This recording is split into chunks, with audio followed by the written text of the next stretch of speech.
Hello everyone, myself Ramvilas Singh and I am mechanical engineer and currently working as a lecturer in mechanical engineering department from Government Polytechnic College Chittorgarh. आज हम पढ़ेंगे subject ME 304 CNC and automation में unit first का ही एक topic NC machine. तो आइए हम start करते हैं।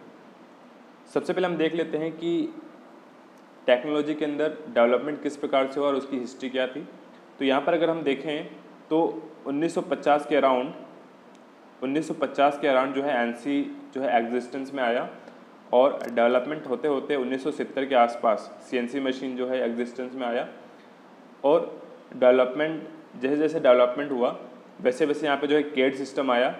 केड सिस्टम था computer aided design and drafting. उसके बाद आया आपके पास केड ऑब्लिक केम कंप्यूटर एडेड मैन्युफैक्चरिंग। और उसके बाद आया आपके पास फाइनली सीम कंप्यूटर इंटीग्रेटेड मैन्युफैक्चरिंग। ओके, तो एनसी मशीन में क्या होता था? एनसी मशीन में हमारे पास क्या करते थे, हम प्रोग्राम बनाते थे, पार्ट प्रोग्राम बनाते थे और उसको हम पंच टेप की सहायता से मशीन के अंदर इंसर्ट करते थे। और जैसे ही कंप्यूटर जो एग्जिस्टेंस में आया, अस्तित्व में आया, उसके बाद जो है सीएनसी मशीन जो है अस्तित्व में आई। और सीएनसी मशीन में पंच टेप का रोल यहाँ पर ख़त्म हो गया, टेप रीडर का रोल यहाँ पर ख़त्म हो गया, यहाँ पर कंप्यूटर आ गया। यानी कि जो यूज़र इंटरफेस था अब क्या था, कंप्यूटर था। आप कोई भी प्रोग्राम आप सीधे कंप्यूटर पे एंटर कर सकते थे। तो ये हो गया आपके पास सीएनसी। नेक्स्ट आया CAD computer aided design and drafting. इसमें आप जो है कंप्यूटर के अंदर जो है ड्राइंग बना सकते थे। और नेक्स्ट था केम, यानी कि इसमें आप जो है ड्राइंग बना दीजिए। केम का क्या मतलब है कि आप इसमें जो है कंप्यूटर में ड्राइंग बना दीजिए ऑब्जेक्ट की और उस ड्राइंग के अनुसार क्या होगा, ऑटोमेटिक प्रोग्राम बन के तैयार हो जाएगा। तो यहाँ पर और काम आपका कम हो जाता है। और सिम टेक्नोलॉजी मतलब कि इंटीग्रेशन होता है, यानी कि बहुत सारे काम यहाँ पर कंप्यूटर यहाँ पर करता है।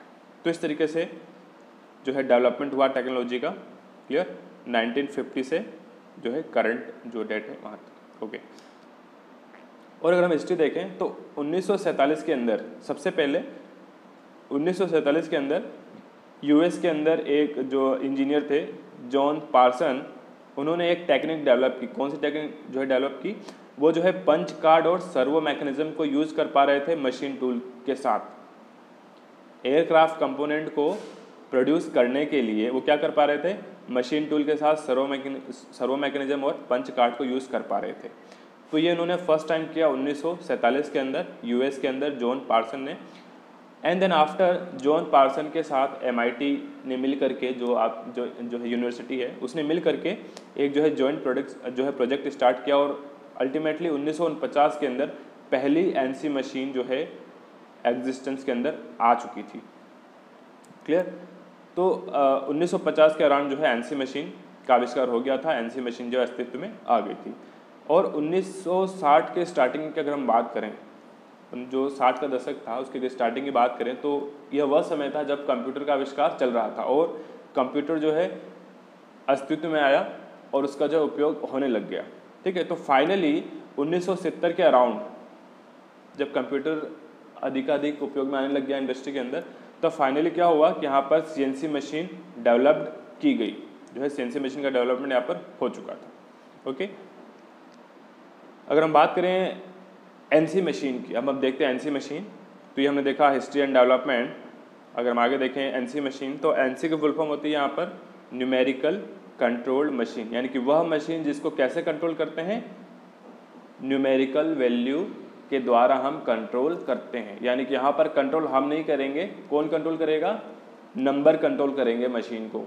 यानी कि अगर आपको स्पिंडल ऑफ करना है तो आप स्पिंडल ऑफ नहीं करेंगे, आप एक न्यूमेरिकल वैल्यू एंटर करेंगे और स्पिंडल अपने आप ऑन या ऑफ हो जाएगा।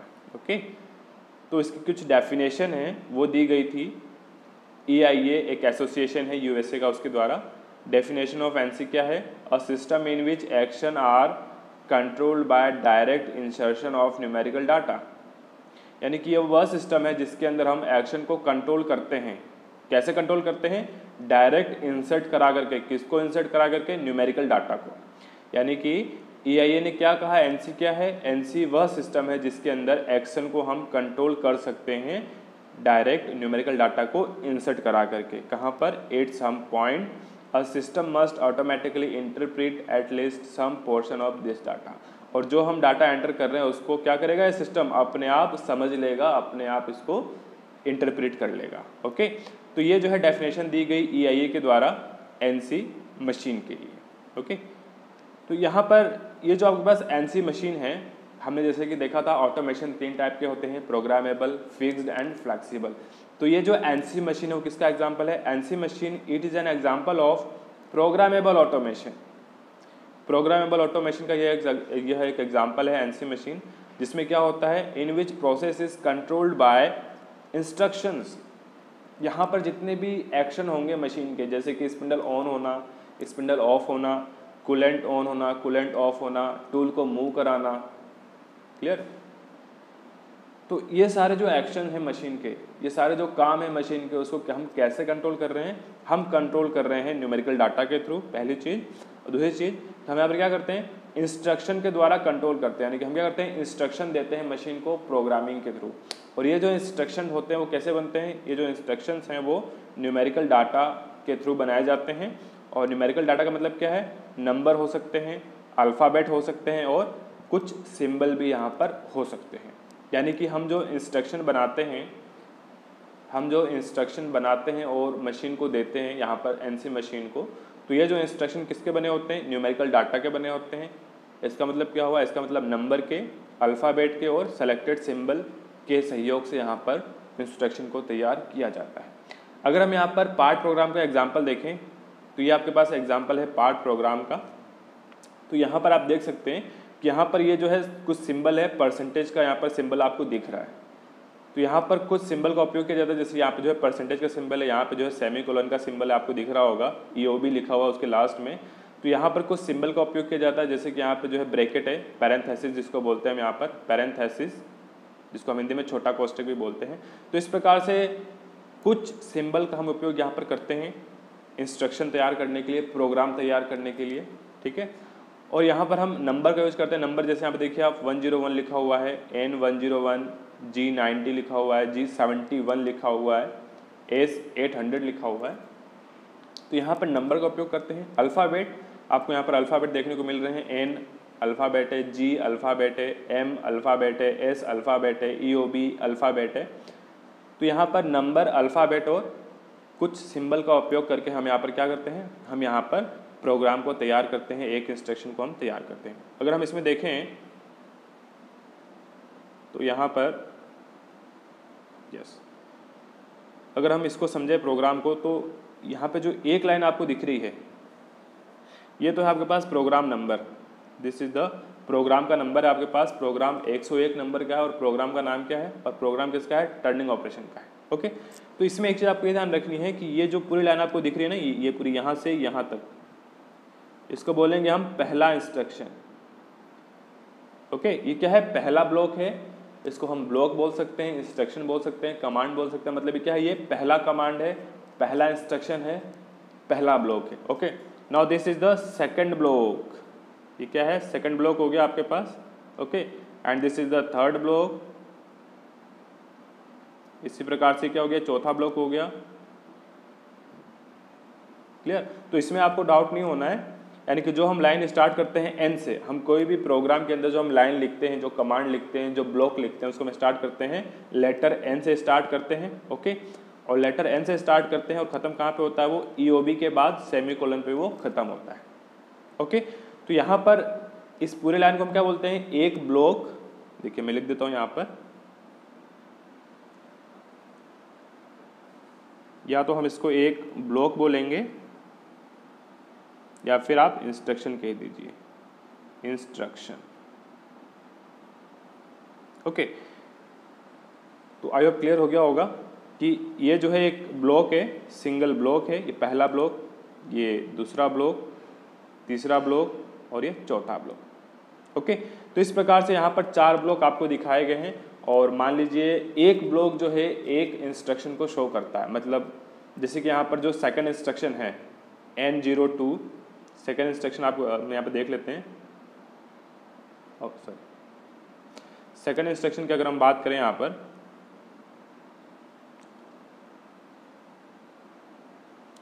यस, सेकंड इंस्ट्रक्शन की बात करें यहाँ पर तो देखिए आप क्या लिखा हुआ है N02 यानी कि ये जो है दूसरा ब्लॉक है। N03 इसका मतलब है स्पिंडल को ऑन होना है यहाँ पर, और S100 मतलब कि 800 की स्पीड से 800 आरपीएम की स्पीड से आपका स्पिंडल ऑन हो जाएगा। तो इसका मतलब इस सेकंड ब्लॉक का क्या मतलब है? सेकंड ब्लॉक का मतलब यह है कि स्पिंडल को ऑन होना है, यानी कि एक ब्लॉक क्या करता है, किसी एक इंस्ट्रक्शन को शो करता है, किसी एक कमांड को शो करता है। ठीक है, जैसे कि ये थर्ड इंस्ट्रक्शन है N03 G00 X0 Y5 EOB। इसका मतलब क्या है कि इस कोऑर्डिनेट पॉइंट पे जहाँ पर X0 है और Y5 है, इस कोऑर्डिनेट पॉइंट पे क्या होगा, टूल आपका रैपिडली मूव कर जाएगा। तो ये जो है तीसरे कमांड में बताया गया है, तीसरे इंस्ट्रक्शन में बताया गया है।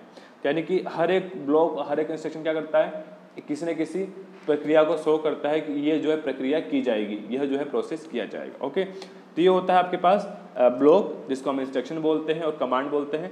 तो एक प्रोग्राम के अंदर कितने भी जो है ब्लॉक यहाँ पर हो सकते हैं, कितने भी जो है इंस्ट्रक्शन हो सकते हैं। मान लीजिए आपको कोई ऑपरेशन करना है, उसमें आपको 20 स्टेप आपको करनी होती है। मान लीजिए आपको कोई ऑपरेशन करना है, टर्निंग का करना है, फैसिंग का करना है, उसमें आपको क्या करना है, उसमें आपको जो है 20-20 स्टेप्स यहाँ पर फॉलो करने। तो क्या होगा, एटलीस्ट 20 इंस्ट्रक्शन आपको देने पड़ेंगे, यानी कि आपको जो है 20 ब्लॉक्स यहाँ पर लिखने पड़ेंगे। ओके, ब्लॉक क्या होता है, जो एन से स्टार्ट होता है और ईओबी पे खत्म होता है। पूरी लाइन को हम क्या बोलते हैं, एक ब्लॉक बोलते हैं, एक इंस्ट्रक्शन बोलते हैं।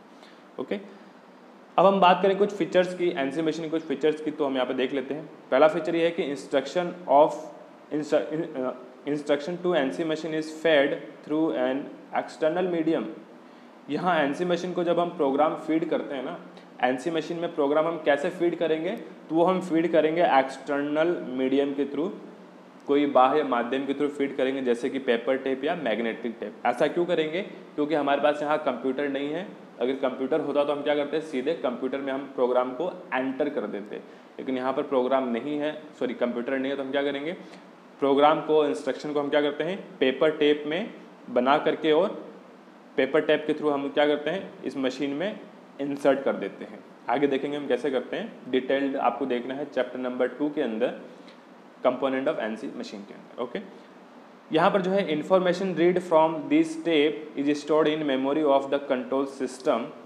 यहाँ जो भी इंफॉर्मेशन रीड की जा रही है टेप से, वो क्या होगा, मेमोरी में स्टोर हो जाएगा। किसके, कंट्रोल सिस्टम की मेमोरी में जो भी इंफॉर्मेशन रीड की जा रही है टेप से, वो सेव हो जाता है। उसको हम क्या बोलते हैं, मेमोरी को, उसको बोलते हैं बफर स्टोरेज।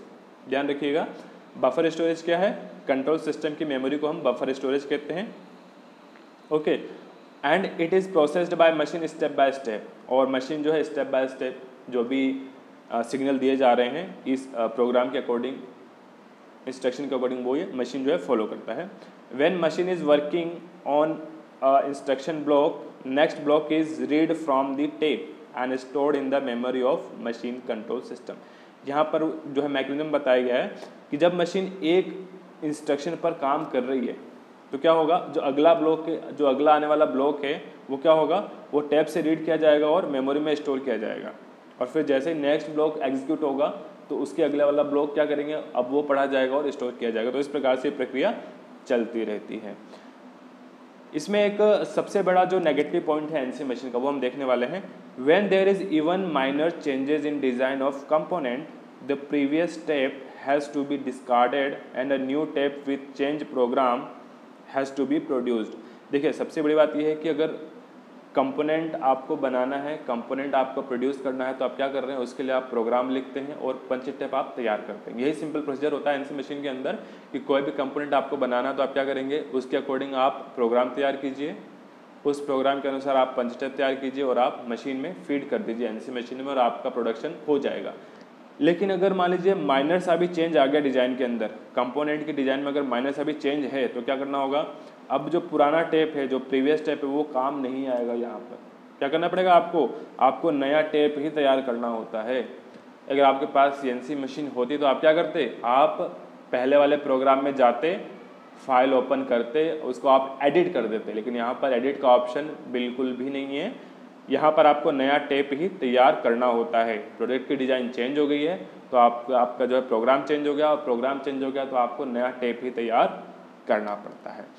दूसरी ये चीज़ है कि एनसी सिस्टम को हम जो है हार्ड वायर्ड सिस्टम बोलते हैं। हार्ड वायर्ड सिस्टम क्यों बोलते हैं? क्योंकि यहाँ पर पंच टेप और टेप रीडर का यूज किया जाता है, जो कि हार्ड वायर है, जो कि हार्डवेयर है एक प्रकार का, तो इसलिए हम आपको इसको हार्ड वायर्ड सिस्टम बोलते हैं। It's uses a fix logical function that are built in and permanently wired with control unit. ये बात की जा रही है टैप रीडर की। तो ये जो है हार्ड वायर्ड सिस्टम है यहाँ पर। तो ये कुछ फीचर्स हो गए।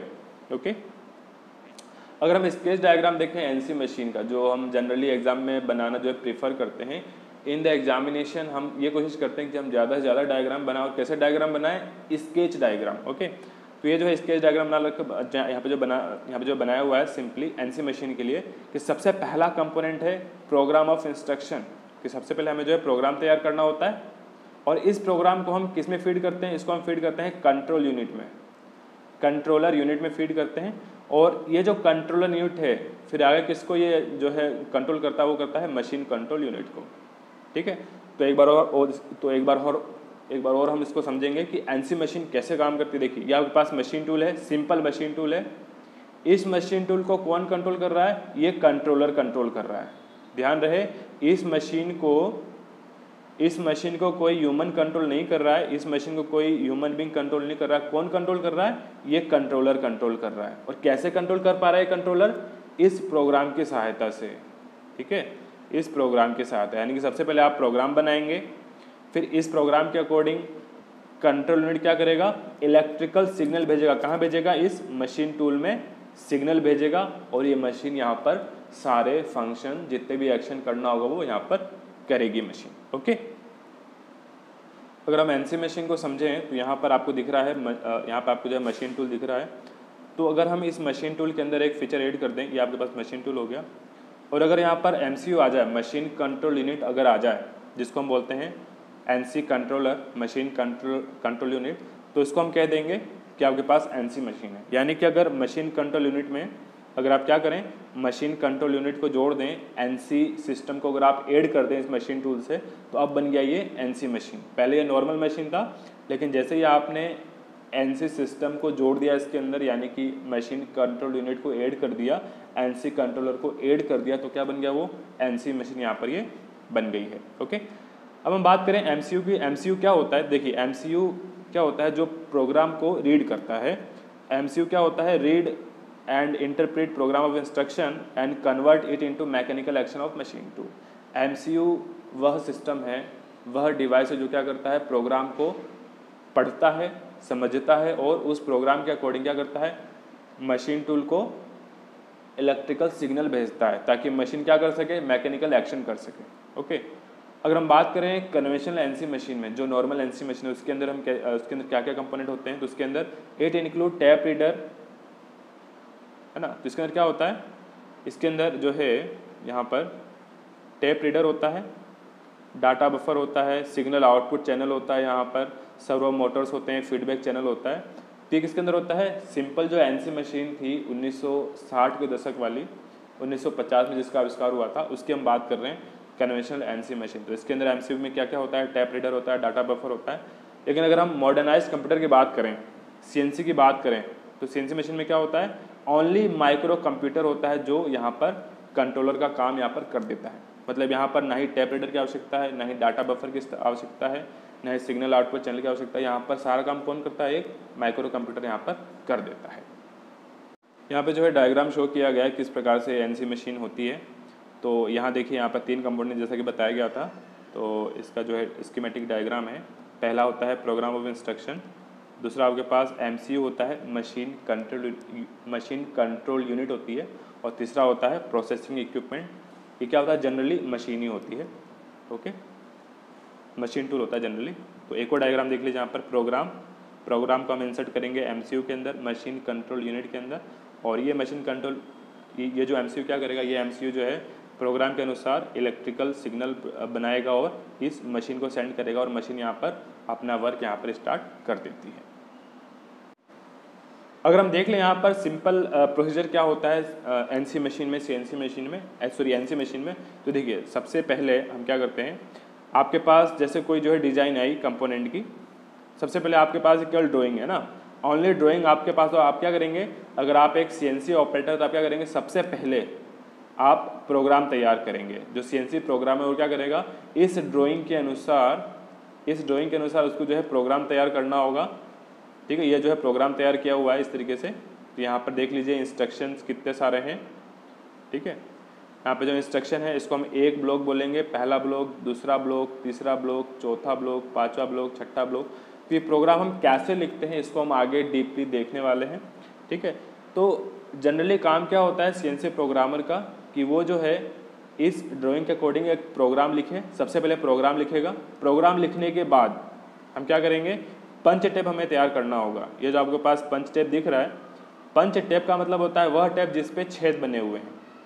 तो अब क्या करेंगे, पंच टेप तैयार करेंगे इस प्रोग्राम के अनुसार। ओके, तो अब ये पंच टेप कैसे तैयार किया जाता है, देखिए आपको यहाँ पर प्रोग्राम के अंदर आपको दिख रहे हैं लेटर भी हैं N, G, X, Z, F और यहाँ पर नंबर भी हैं जैसे कि 30, 1, 50, 600, 0 और यहाँ पर कुछ सिंबल भी हैं जैसे कि माइनस का सिंबल दिख रहा है आपको। तो हम क्या करते हैं कि जितने भी लेटर हैं, अल्फ़ाबेट हैं और सिंबल हैं उसको हम किस में कन्वर्ट करेंगे, उसको हम कन्वर्ट करते हैं बाइनरी में। उसको हम किस में कन्वर्ट करते हैं, बाइनरी में कन्वर्ट करते हैं। जैसे कि यहाँ पर M लिखा हुआ तो M को हमने बाइनरी में कन्वर्ट किया 1 1 1 0 0। ठीक है, जैसे हमने S को बाइनरी में, जो S लेटर है S, उसको हमने बाइनरी में कन्वर्ट किया 0 0 1 0 1। तो यानी कि प्रोग्राम लिखा हमने और प्रोग्राम लिखने के बाद जितने भी लेटर और नंबर उसको हमने किस में कन्वर्ट किया, बाइनरी में कन्वर्ट किया। और इस बाइनरी के अनुसार हम क्या करेंगे, टेप में छेद बना देंगे यानी कि होल पंच कर देंगे यहाँ पर। ठीक है, देखिए बहुत ही सिंपल है होल पंच करने का तरीका। देखिए यहाँ पर क्या है, S के लिए अगर हम बात करें, लेटर S के लिए तो 0 0 1 0 1 है। तो जहाँ भी 1 लिखा है मतलब वहाँ पर होल बनेगा और जहाँ पर 0 आया है उसका मतलब क्या है कि होल नहीं बनेगा। क्लियर, यहाँ पर 1 है इसका मतलब होल बना है यहाँ पर, और सेकंड पोजीशन पे होल नहीं बना है। वापस थर्ड पोजीशन पे होल बना है, क्यों बना है, क्योंकि थर्ड पोजीशन पे 1 लिखा हुआ है। और फोर्थ और फिफ्थ पोजीशन में क्या है, 0 0 है, तो फोर्थ और फिफ्थ पोजीशन पे यहाँ पर होल नहीं बना है। तो ये हम यहाँ पर देख सकते हैं। तो इसको भी हम आगे जो है डीपली देखेंगे यहाँ पर। ठीक है, तो ये और एग्जांपल बताया गया, जैसे यहाँ पर विकिपीडिया लिखा हुआ है तो W को हमने क्या किया, बाइनरी में कन्वर्ट किया और यहाँ पर उसके अकॉर्डिंग हमने होल कर दिया। I को हमने बाइनरी में कन्वर्ट किया और उसको हमने कैसे कन्वर्ट करते हैं और होल कैसे पंच करते हैं ये सब हम आगे देखने वाले हैं चैप्टर नंबर 2 के अंदर, NC कोडिंग के अंदर। ठीक है, तो ये कुछ जो है सिंप्लीफाइड हमने देखा किस प्रकार से यहाँ पर ऑपरेशन किया जाता है NC मशीन के अंदर। ओके, हम एक जो एग्जांपल देख लेते हैं कि अगर मान लीजिए आपके पास कोई इनिशियल ऐसा कंपोनेंट है, रेक्टेंगुलर कंपोनेंट है, ओके, और आपको इस तरीके से इस ऑब्जेक्ट को फाइनली आपको जो है प्रोड्यूस करना है, मशीन करना है, तो क्या प्रोसीजर रहेगा NC मशीन में, आइए देखते हैं। सबसे पहला जो स्टेप हो गया है पार्ट ड्राइंग को रिसीव करना। जो प्रोग्रामर है, जो CNC प्रोग्रामर क्या करेगा, पार्ट ड्राइंग को रिसीव करेगा और पार्ट ड्राइंग को रिसीव करने के बाद जैसे ये जो है ड्राइंग रिसीव हो गई, आपके पास जो ऑब्जेक्ट है इसकी जो है ड्राइंग यहाँ पर रिसीव हुई है, ये आपको जो है ड्राइंग दिख रही है यहाँ पर। ठीक है, ये जो है ड्राइंग रिसीव हो जाती है और पार्ट प्रोग्रामर क्या करता है, इस ड्राइंग को समझ करके जो भी प्रोसेस है डिसाइड करता है कौन कौन से हमें जो है प्रोसेस करने हैं, यहाँ पर कौन कौन से हमें मशीन जो कौन कौन से प्रोसेस करने हैं, किस सीक्वेंस में करने पड़ेंगे प्रोसेस, कौन कौन से टूल लगेंगे, वो सारी चीज़ें यहाँ पर डिसाइड कर ली जाती है। और आफ्टर डिसाइडिंग दिस प्रोग्राम लिखा जाता है। यहाँ पर जो है प्रोग्राम लिखा जाएगा प्रोग्रामर के थ्रू। सबसे पहले ड्राइंग को समझा जाएगा, उसके बाद हम क्या करेंगे, प्रोग्राम को लिखेंगे। प्रोग्रामर जो है प्रोग्राम को तैयार करेगा, प्रोग्राम लिखेगा। और अब इस प्रोग्राम के अनुसार क्या होगा, पंच टेप हमें तैयार करना है। ये जो टेप आपको दिख रहा है, ये जो छेद के बाद टेप आपको दिख रहा है, जो हमने दिखा अभी प्रीवियसली, ये जो है पंच टेप है। हम जो है ऐसा टेप तैयार करेंगे इस प्रोग्राम के अनुसार। ओके, तो क्या होता है देखिए, फिर हम क्या करते हैं, हम जो है पंच टेप तैयार कर लेते हैं, या तो जो है फ्लेक्सो राइटर से हम कर लेते हैं, या फिर अगर कंप्यूटर यूज में आ रहा है मिनी कंप्यूटर तो उसकी सहायता से भी ये जो है टेप तैयार हो जाता है। ओके, तो हम क्या करेंगे, इस पंच टेप को हम फीड कराएंगे किसके अंदर, इस पंच टेप को हम फीड कराएंगे इस मशीन कंट्रोल यूनिट में टेप रीडर की सहायता से। ये देखिए आप जो टेप रीडर है, इस टेप को आप इंसर्ट करेंगे तो ये जो है घूमने वाले दो आपको दिख रहे हैं टेप रीडर। तो क्या करेंगे, इसको रीड कर लेंगे और रीड करने के बाद जो भी इंस्ट्रक्शंस है उसके अकॉर्डिंग क्या करेगा, ये जो MC है वो क्या करेगा, इलेक्ट्रिकल सिग्नल देगा, किसको, मशीन को देगा। इलेक्ट्रिकल सिग्नल किसको देगा, इस मशीन को देगा, और मशीन जो है यहाँ पर मशीनिंग प्रक्रिया स्टार्ट हो जाएगी स्टेप बाय स्टेप। ओके, और आपका पार्ट बन के यहाँ पर तैयार हो जाएगा। तो ये कुछ जो है प्रोसीजर यहाँ पर बताया गया है। ओके, अगर हम देखें प्रोग्राम की, तो प्रोग्राम क्या था, देखिए सबसे पहले हमने देखा कि न्यूमेरिकल डाटा होते हैं। न्यूमेरिकल डाटा मतलब नंबर, अल्फ़ाबेट और कुछ सिंबल। तो इनके सहायता से जो क्या बनता है, इसके सहायता से एक लाइन बनकर तैयार होती है, जिसको हम इंस्ट्रक्शन या ब्लॉक कहते हैं। यानी कि एक ब्लॉक का मतलब क्या है, पूरी एक लाइन एक ब्लॉक कहलाती है, एक इंस्ट्रक्शन कहलाता है।